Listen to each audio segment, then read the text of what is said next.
What's up, guys? Welcome to Built, and behind me is a spray booth that I built for the price of 2 cans of spray paint, and I'm gonna tell you how to do it.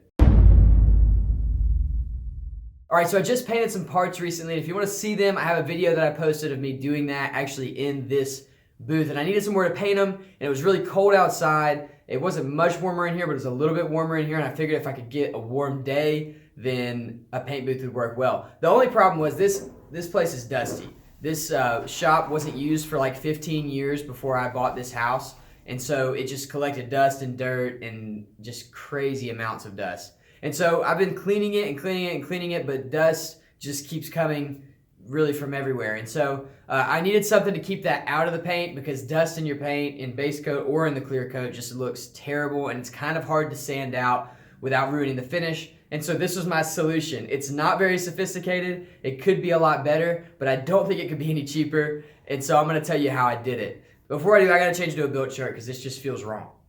All right, so I recently posted a video of some fenders that I've built, and I painted them in this paint booth. And I showed kind of the paint booth construction in that video, but I wanted to break it down a little bit more here and just make a short video for those of you that are trying to paint your garage and need a little help. So, a good paint booth has ventilation. This paint booth does not. A good paint booth has induction, like air that comes in. I guess that includes ventilation, but this paint booth does not. But what this paint booth does have is walls. So my thought was, if I could build walls and a roof and a floor and kind of seal it all up as good as possible, I could do without the ventilation because I'm just painting small parts, and maybe get a pretty decent finish out of the part. Definitely better than if I just sprayed it in the garage. So all I did is I went to Lowe's and I picked up 3 rolls of plastic drop cloth. Obviously it's gonna differ depending on how big your paint booth, spray booth is gonna be. And then I also picked up a roll of blue painter's tape. So it's really simple. All I did was drape the drop cloth over the rafters of my shop to create kind of a roof area, and then I built everything off of that. So I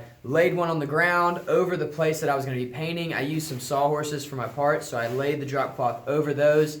I ran drop cloth around the outside, and then I used the scraps that I had left over to do the other side wall. And it was really plenty. I overlapped every single joint so that it would be hard for dust to get in or out, and it worked out pretty well. And I've actually used this to paint 2 things. I painted some headlights. I just clear coated some headlights in here, and I did the fenders. But honestly, that's it. I mean, that's the whole paint booth. It's kind of hard to call it a booth, but I got really good results out of it. I used a crappy gun. I used a really small compressor. I used fairly low grade paint. I mean, it's decent paint. It's not cheap, but it's not like super expensive.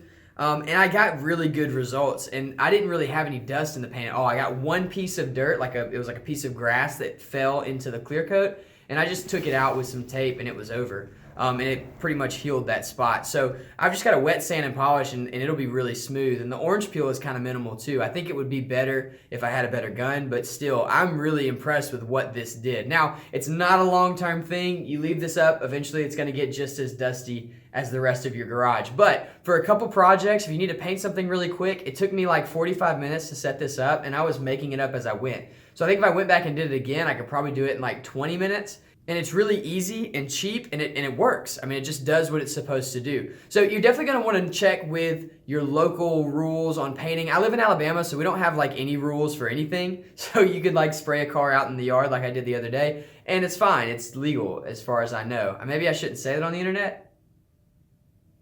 Nah, it's fine, it's Alabama. So anyway, we can do this, we can paint in our garages or whatever. We don't even have to have catalytic converters on our cars.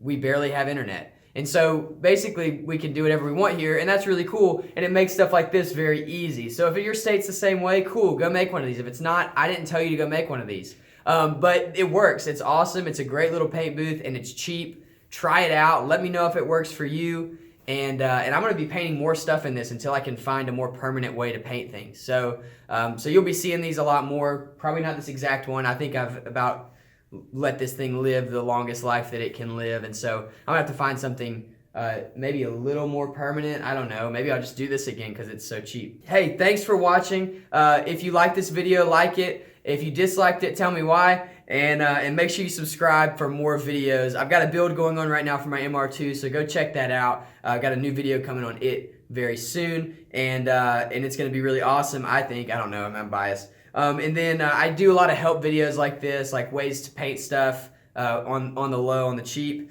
Ways to fix your cars. I do specific vehicle fixes like tutorials and stuff on the cars that I own just as they come to me. So yeah, check it out. Check out the channel. I really appreciate your support. I also just started an Instagram page, so I've been posting on it. And so you guys that follow me on Instagram, you've probably already seen the wheels for my new car. I hadn't posted like a glamour shot of them, but you've seen them in some shots of the fenders, and you've seen where I'm at on the front fenders for the wide body on the MR2. So if you want to keep up with me, check me out on Instagram. It's Built on YouTube, at Built on YouTube on Instagram, and that's how I'm keeping up with you guys. That's how I'm communicating between videos.